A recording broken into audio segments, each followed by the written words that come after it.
اس پر طوفان یہ کھڑا کیا جاتا ہے کہ اگر حضور صلی اللہ علیہ وسلم کو علم ہوتا تو وہ کھجوروں کی پیوند کاری کرنے سے اس کو منع ہی کیوں کرتے، اور پھر آپ نے اس سے رجوع کیا کہ تم مجھ سے زیادہ جانتے ہو۔ یہاں اس سے جو زیادہ پکے قسم کے ایکسٹریم اس کے خوارج ہیں نا، وہ تو یوں کہتے ہیں کہ زراعت کے معاملے میں، دنیا کے معاملے میں رسول اللہ صلی اللہ علیہ وسلم سے مکے کے جو بدو تھے وہ زیادہ علم رکھتے تھے اس روایت کے پیش نظر، اس حدیث کے پیش نظر، کیونکہ حضور صلی اللہ علیہ وسلم کو پیوند کاری کا علم نہیں تھا اور ان کو وہ علم تھا۔ پھر جو منہ میں آتا ہے وہ کر جاتے ہیں، کہہ جاتے ہیں، اور تنقیص مصطفیٰ صلی اللہ علیہ وسلم کا ذرا برابر ان کو خیال نہیں آتا۔ اس حدیث کی شرح میں بہت سے لوگوں نے بہت کچھ لکھا۔ شیخ محمد علوی مالکی رحمۃ اللہ تعالی علیہ کی ایک کتاب ہے انسان الکامل، اس کے اندر انہوں نے اس کے اندر بڑی تفصیل سے بات کی، وہ ساری میں نہیں سنانا چاہتا، صرف ایک جملہ ان کا میں بتا رہا ہوں آپ کو، کیونکہ میں اس کے بارے میں کچھ اور بتانا چاہ رہا ہوں۔ انہوں نے کہا، شیخ محمد علوی مالکی علیہ الرحمہ فرماتے ہیں کہ نبی کریم صلی اللہ علیہ وسلم کو پیوند کاری کا علم کیوں نہیں تھا؟ کیونکہ اگر باقی کے لوگ مکے کے عرب کے رہنے والے جتنا کھجوروں کے بارے میں ان کو علم تھا، اگر حضور بھی تو اسی خطے میں گرو اپ ہوئے تھے، اگر ان کو کھجوروں کے پیوند کاری کے بارے میں علم تھا تو مصطفیٰ علیہ السلام کو پیوند کاری کے بارے میں علم کیوں نہیں تھا؟ اگر علم غیب کی بات چھوڑ بھی دیں، سارا چھوڑ دیں، تو شیخ علوی مالکی فرماتے ہیں تو پھر حضور صلی اللہ علیہ وسلم کو بھی تو اتنا ہی اس کا علم تھا جتنا ان لوگوں کو علم تھا، لہٰذا یہ ہو نہیں سکتا کہ ان کا رسول اللہ صلی اللہ علیہ وسلم کو اس کا علم نہ ہو۔ ایک صاحب یہاں تک پہنچے، وہ کہنے لگے، چونکہ یہ پچھلے دنوں میں ایک چینل تھا، اس کے اوپر ایک صاحب اس حدیث کے اوپر بڑا شد و ماز زور لگا رہے تھے اور ساتھ یہ بیان کر رہے تھے کہ نبی کا کام ہوتا ہے وضو کا طریقہ بتانا، نبی کا کام ہوتا ہے حج کا طریقہ بتانا، نبی کا کام زراعت کی باتیں نہیں ہوتی۔ چونکہ اس بات کا تعلق زراعت سے تھا تو نبوت کا تعلق زراعت سے نہیں ہوتا، اس لیے رسول اللہ صلی اللہ علیہ وسلم کو اس کا علم نہیں تھا۔ یہ میں وہ ساری باتیں بتا رہا ہوں جو اس کے اوپر شبہات وارد کیے جاتے ہیں، ازالے کی طرح میں بعد میں آتا ہوں انشاءاللہ اللہ تعالیٰ کی توفیق سے۔ تو جب یہ زراعت کا علم نہیں تھا تو حضرت سیدنا یوسف علیہ الصلوۃ والسلام کا، وہ میں تمام آیات کی تلاوت نہیں کرتا لیکن میں صرف دو باتیں آپ کو بتاتا ہوں۔ ایک صاحب کہنے لگے اکاؤنٹنسی کا نبی کو حساب کتاب کا علم نہیں ہوتا، ان کو منسٹری کا علم نہیں ہوتا، یعنی جب یہ ثابت کرنا کہ حضور کو یہ علم نہیں، یہ علم نہیں، یہ علم نہیں، تو ان میں سے وہ ساری اکٹھی کر لیتے ہیں، زراعت کا علم نہیں۔ یہاں میں ان دونوں باتوں کی ادیے میں 2 قرآن کریم کی آیتیں تلاوت کرتا ہوں۔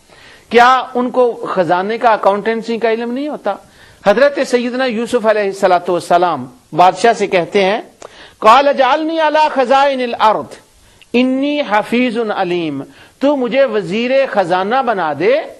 اکاؤنٹنسی کا اب علم نہیں تھا تو وزیر خزانہ وہ کیسے بنے؟ حساب کتاب کا علم نہیں تھا، مال کا علم نہیں تھا، اور یہ جو اونچ نیچ ہوتی ہے کرنسیوں میں اس زمانے کے حساب سے، اگر اس کا علم نہیں تھا تو وزیر خزانہ کیسے بن گئے؟ بس وہ وزیر خزانہ بننا تھا کہ اللہ تعالیٰ نے سارے علوم حضرت یوسف علیہ السلام کو عطا فرما دیے۔ اب زراعت کا علم نہیں ہوتا، وہ صاحب بڑا زور لگا رہے تھے کہ زراعت کا علم نہیں تھا، اس لیے حضور صلی اللہ علیہ وسلم نے کھجوروں کے بارے میں یہ بات کی۔ حضرت یوسف علیہ الصلوۃ والسلام نے جس وقت آپ سے خواب کی تعبیر پوچھی گئی تو آپ نے فرمایا یوسف ایھا الصدیق، میں یہ سورہ اس کی یوسف کی آیت ہے، انہوں نے جب خواب کہنے لگے بات، انہوں نے خواب کی تعبیر پوچھی جو بادشاہ کی تھی، تو حضرت یوسف علیہ الصلوۃ والسلام نے اس کی ساری تعبیر بتائی، اور اس کے بعد حضرت یوسف علیہ السلام نے فرمایا قال تزرعون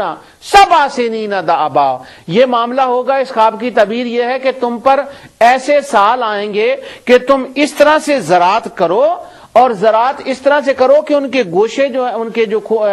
سٹے ہیں ان کے اندر رہنے دو اور وہ خراب نہیں ہوں گے۔ تو زراعت میں ساری آیت کو تلاوت نہیں کر رہا، سارا زراعت کا علم جو تھا وہ یوسف علیہ الصلوۃ والسلام نے بتا دیا۔ ارے اللہ کے بندو، اگر جس خدا نے حضرت یوسف کو زراعت کا علم دیا تھا، اس خدا نے مصطفیٰ کو زراعت کا علم کیوں نہیں دیا تھا؟ اب میں آتا ہوں اس ازالے کی طرف کہ حضور صلی اللہ علیہ وسلم نے یہ کیوں فرمایا کہ یہ پیوند کاری کے بغیر کھجوریں ہو سکتی ہیں اور وہ نہ ہوئی، یہ تو پھر نہ ہوئی تو آپ نے جو فرمایا تھا وہ تو درست نہ ہویا۔ اس حدیث کی شرح میں قاضی ایاز علیہ الرحمہ نے، امام نووی علیہ الرحمہ نے، بہت سے محدثین نے، اور ہمارے دور کے عظیم مفکر محدث کبیر حضرت علامہ غلام رسول سعیدی دامت برکاتہم العالیہ نے شرح صحیح مسلم کے اندر بھی بہت سے محدثین کے اقوال کو جمع کیا، مگر میں وہ سب کو چھوڑ رہا ہوں، میں ایک اور آپ کو بات بتانا چاہتا ہوں ان محدثین کے علاوہ۔ ڈاکٹر مورس بوکیل ایک بہت بڑے سائنسدان ہوئے ہیں فرانس کے،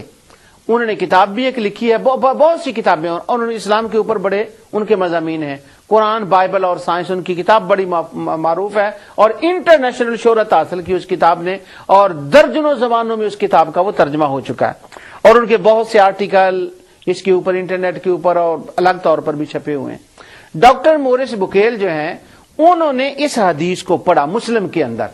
اور وہ شخص ڈاکٹر مورس بوکیل مسلمان نہیں تھا جب اس نے اس روایت کو پڑھا، وہ کافر تھا، وہ خدا رسول کو نہ ماننے والا تھا، اور جب اس نے اس روایت کو پڑھا کہ رسول اللہ صلی اللہ علیہ وسلم نے مدینے میں آ کر پیوند کاری کرتے ہوئے لوگوں کو دیکھ کر اس سے روک دیا، منع فرمایا کہ پیوند کاری نہ کرو، اس بات کو پڑھنے کے بعد ڈاکٹر مورس بوکیل وہاں ٹھہر گئے، انہوں نے اپنا قلم رکھ دیا اور سوچ میں پڑ گئے۔ سوچ میں کیسے پڑ گئے؟ وہ کہنے لگے کہ انہوں نے کہا کہ بات یہ ہے کہ جو درختوں کے اندر دو قسم کے درخت ہوتے ہیں، میل اور فیمیل، اور جو میل اور فیمیل ہیں ان کا آپس میں ملاپ جب ہوتا ہے تو اس کے اندر پھل پیدا ہوتا ہے، اور وہ جو بھی پیدا ہونا ہوتا ہے وہ پیدا ہوتا ہے۔ تو ڈاکٹر مورس بوکیل کہتے ہیں کہ جتنے جہان کے میل اور فیمیل درخت ہیں، جب ہوائیں چلتی ہیں تو وہ ہوائیں میل اور فیمیل کے جرثومے اٹھا کر ایک دوسرے کے اوپر پھینک دیتی ہیں، تو ضروری نہیں کہ سب درختوں کی شادیاں کی جائیں، ان کی پیوند کاری کی جائے، نہیں، وہ ہوائیں اٹھا کر پھینکتی ہیں۔ تو ڈاکٹر مورس بوکیل نے کہا کہ میں محمد الرسول اللہ صلی اللہ علیہ وسلم، وہ جو مسلمانوں کے نبی ہیں، میں ان کی بصیرت پر حیرت زدہ رہ گیا کہ جب انہوں نے یہ کہا کہ مدینے میں آ کر کے ان کی پیوند کاری نہ کرو، ان کے کہنے کا مقصد یہ تھا کہ اگر تمام جہان کے درخت میل اور فیمیل، مؤنث اور مذکر، وہ ہواؤں کے ذریعے سے دے رہے ہیں، پھل دے رہے ہیں، تو مدینے کی کھجوریں، عرب کی کھجوروں کو کیا ہے کہ ان کی پیوند کرنے کی کیا ضرورت ہے؟ چھوڑ دو، جس خدا نے باقی کائنات کا نظام اس طرح سے چلایا ہے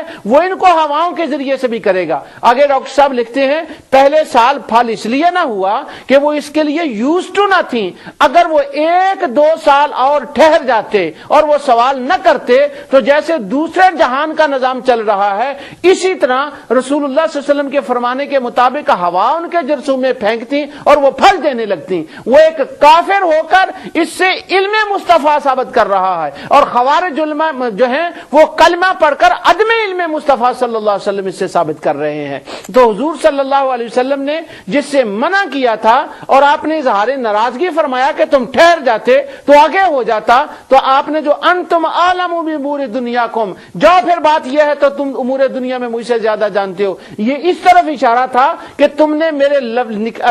الفاظ جو میں نے کہے تھے ان کا انتظار کیوں نہیں کیا، ورنہ جیسے دوسرے جہان کا کام ہو رہا ہے اس کا بھی اسی طرح ہو جاتا۔ تو اب دیکھیں اس میں